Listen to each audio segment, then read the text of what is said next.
को आप निश्चित हो उसमें पढ़ रही है, और तो इतनी बड़ी पावड़ी लेनी वो कोई बात नहीं। एक बार तो पागलपन की हद तक मेरे को मेहनत करनी है, मुझे दिखाना है कि मैं कुछ भी कर सकती हूँ, ये सोच के मैंने मेहनत करी थी। एक बार आप भी हो जाओ, सन्यासी बन जाओ, आपके फ्रेंड, गर्लफ्रेंड, बॉयफ्रेंड, घर वाले, रिश्तेदार, जो आपका अपना है वो आप जब सफल हो जाओगे अपने आप आपको आगे मिल जाएगा। लेकिन बिलीव मी, यदि आपने अगले जो 6 महीने 1 साल खराब कर दिया तो आपके अपने भी कहीं बैठे हो गए रुपया बोल के आया बापू का अनविरोध से बड़े जाने लेकर आया तो रोजाना सिगरेट भी तो दारू पी दो, आपका अच्छे से अच्छा जो कजन है जिससे आपकी अच्छी बनती है वो भी आपको नहीं कहेगा, चाहे आप कोई नशा नहीं करते हो तो भी कहेगा मान तो मेरा हो जाकर रुपया खराब करके आओ। लड़कियों के लिए भी कह देंगी पढ़ ली है आई ऐसा ही क्या कर दो, तो लड़कियों के लिए तो एक आसान काम है हमारे समाज में, क्या कहते हैं कुछ नहीं कर रही क्या कर दो। बट बॉयज आपके लिए और ज्यादा चैलेंज है, you are going to get married, you are going to support your partner for lifetime and your parents also।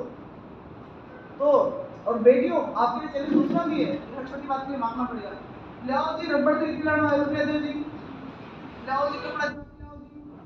कहने का मतलब ये यारी को होमवर्क तो कर पाई, मेरा कल हुआ जी आज भी तो मैं याद नहीं करा, ये बात है ना बचपन में गुरुजी काल तुम्हारा तो ना पड़ोस में कोई काम हो उस चक्कर में टेस्ट की तैयारी में मुझे आज माफ कर दो। ये सारे बहाने स्कूल टाइम के बहाने थे, उनको हमने क्या बोर्ड में लिखवाए थे I don't know the answer of this question because I was not prepared, हम नहीं लिख पाते उसके नंबर भी नहीं मिलते। एमसीक्यूज में भी there is no correct choice, ABCD होता है 5 चॉइस लिखा होता है अदर्स इक्वल टू बहाना नहीं होता। तो इट मींस आजकल आपके जो भी बहाने हैं बाबू फीस सुन ले रहे हो, मेरे दोस्त से मेरी बन नहीं रही, मेरा खाना अच्छा नहीं है, मेरी तबीयत खराब हो चुकी है, या घर में कोई टेंशन चल रही है, ये सारी चीजें बहाने हैं, या मुझे याद नहीं होता, ये सब बहाने हैं। Deep in the heart you know कि आपकी आज तक की तैयारी थी, ये बहाने सभी लोग के बारे में आगे मैं तो बड़े घोड़ा वाला करने लगी हूँ ना 15 नंबर को जो 16 नंबर में लगा दिया फिर आगे का सगड़ा गलत हुआ, ऐसा होता है इनको मैं माना है पर अभी पता है कि नहीं आए होते, एक बार करो तो गलती बार बार करो तो पाप, गलती को यही दोहरा लेना, यानी जब आप यहाँ एमसीक्यू टेस्ट दो या जो इतनी गलतियां करनी है यही कर लो, आपकी तैयारी इतनी अच्छी हो कि जब आप एग्जाम लिखने के लिए जाओ तो वहाँ कोई गलती गुंजाइश नहीं रहे, और ये सारे बहाने आपको जिंदगी में कोई बहाना बनाने के लिए छोड़ देंगे, इसलिए कोई बहाना मत बनाओ, समय वेस्ट मत करो, if you are going to waste the time is gonna waste too many folds. क्रिया प्रतिक्रिया का नियम है समय बर्बाद करो, समय आपको इतना बर्बाद कर देगा कि किसी लायक नहीं छोड़ेगा। तो यहाँ से ये नियम लेके उठो, यदि मैं खुद से ईमानदार रहूंगा तो मैं पढ़ूंगा तो मैं एनरोल होगा। भाई साफ साफ आईना है, जो टेस्ट नहीं दे रहा है वो खुद के मुंह पे थप्पड़ मार लेना, मैंने आज बहुत बड़ी गलती करी टेस्ट नहीं दिया। यदि आपसे खुद से क्रूअल हो सकते हो तो ही आप सफल हो सकते हो। खुद से ईमानदार रहो और मेहनत, आपकी मेहनत आपको ही करनी है। आप यहाँ सोचते हो गुरुजी पढ़ा जाएंगे और आप सब पास जाओगे, तो बेटा गुरुजी तो यहाँ भी पढ़ा रहे हैं, गुरुजी लाइव इस टाइम 1500 आदमी देख रहे हैं, उनको भी पढ़ा रहे हैं। आपकी सफलता गुरु, अच्छा okay I tell you one more example, sorry sir मेरी लाइफ के एग्जांपल जो बहुत कट हो रहे हैं। मैंने बीएससी फर्स्ट ईयर में एडमिशन लिया, जेसी शर्मा जी हमारे टीचर थे, मैथ के प्रोफेसर, वो साल उनका लास्ट ईयर था, you know 59 years of age, तो कहते मेरा गुरु मंत्र लिखो। अच्छा बीएससी मैथ बहुत डिफिकल्ट होती है राजस्थान यूनिवर्सिटी से, हम तो वैसे ही डरे हुए थे क्योंकि हमारी क्लास में 3 लड़कियां और करीब 85-86 लड़के थे ग्रामीण परिवेश के, तो डरे से ऐसे कोने में बैठी हुई थी हम तीनों लड़कियां।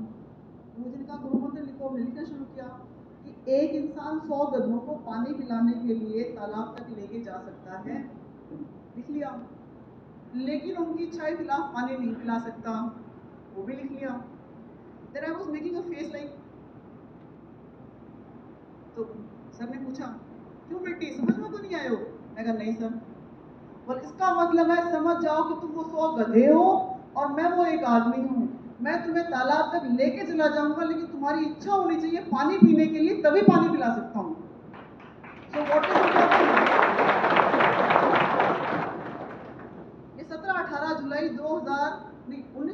बात है। BSc first year day 1 math की क्लास थी।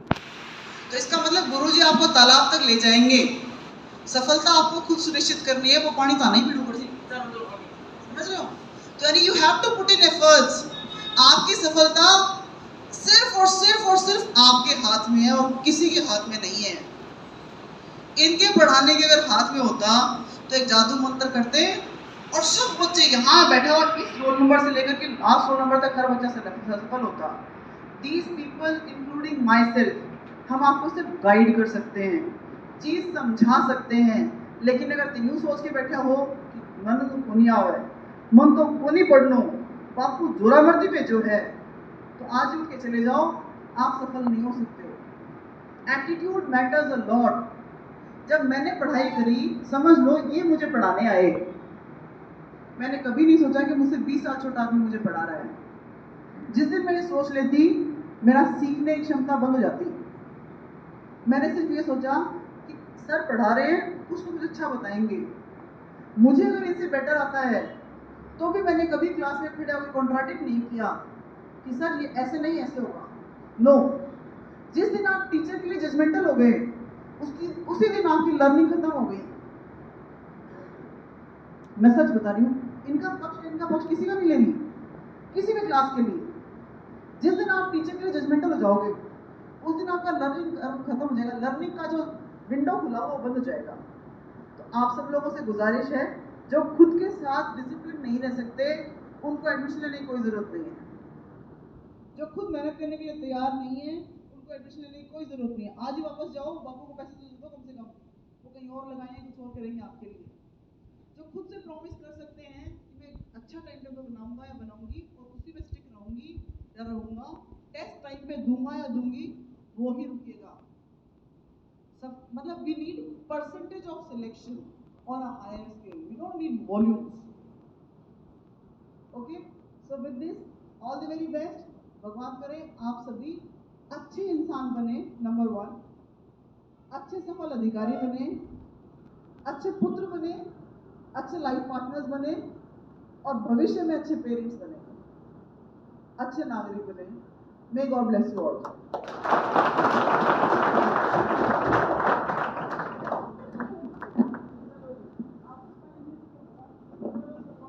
गुप्ता मैम का थैंक यू, एक बार जोरदार तालियों से। देखिए, जब आप आरएस टॉपर को सुनते हैं तो एक अलग सी फीलिंग आती है कि हम टॉपर्स को सुन रहे हैं। जब तक आप एक, मान लीजिए आप सभी क्लासमेट्स हैं, साथ बैठे पढ़ रहे हैं कि क्लासरूम में, और आप में से कोई टॉपर बन जाता है, ठीक है, आप में से कोई टॉपर बनता है तो उसकी एक अलग ही लेवल होता है, क्योंकि पहले जब स्टूडेंट लाइफ में होता तो कोई नहीं जानता, ठीक है, लेकिन जब आप बन जाओगे ना तो आपकी लाइफ में वो परिवर्तन आएगा जो आप खुद आपको है इस चीज को फील करेंगे।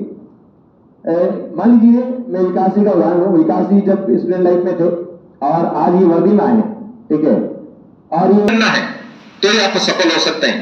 जब तक आपको ये नहीं पता कि मुझे क्यों बनना है, तब तक तो जितना भी मोटिवेशन होगा वो बाहरी मोटिवेशन होगा। क्यों बनना है? परिवार की आर्थिक स्थिति है, मम्मी पापा के सपने हैं, खुद के सपने हैं।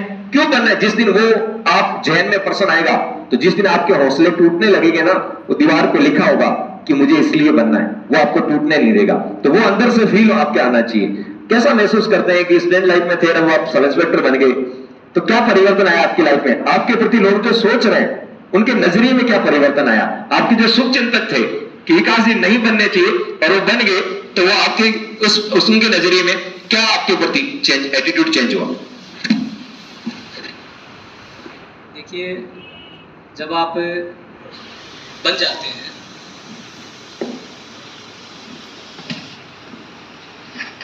जब आप नौकरी नहीं लगते हैं ना, तो कोई साथ नहीं देता आपका।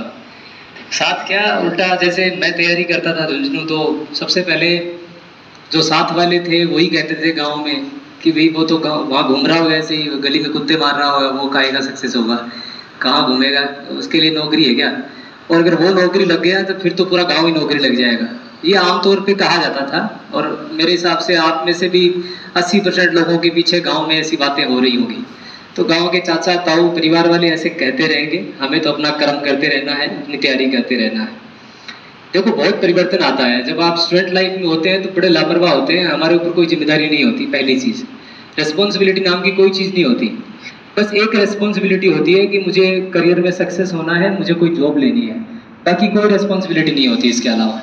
बहुत सारे लोग, मेरा मानना है कि ये सोच रहे होंगे कि पापा कमा रहे हैं और उनको जल्दी से जल्दी मुझे फ्री करवाना है, वो बहुत हार्डवर्क कर रहे हैं, अगर मैं जॉब लग जाऊंगा तो मैं खुद कमाऊंगा तो पापा को मैं रेस्ट दे पाऊंगा।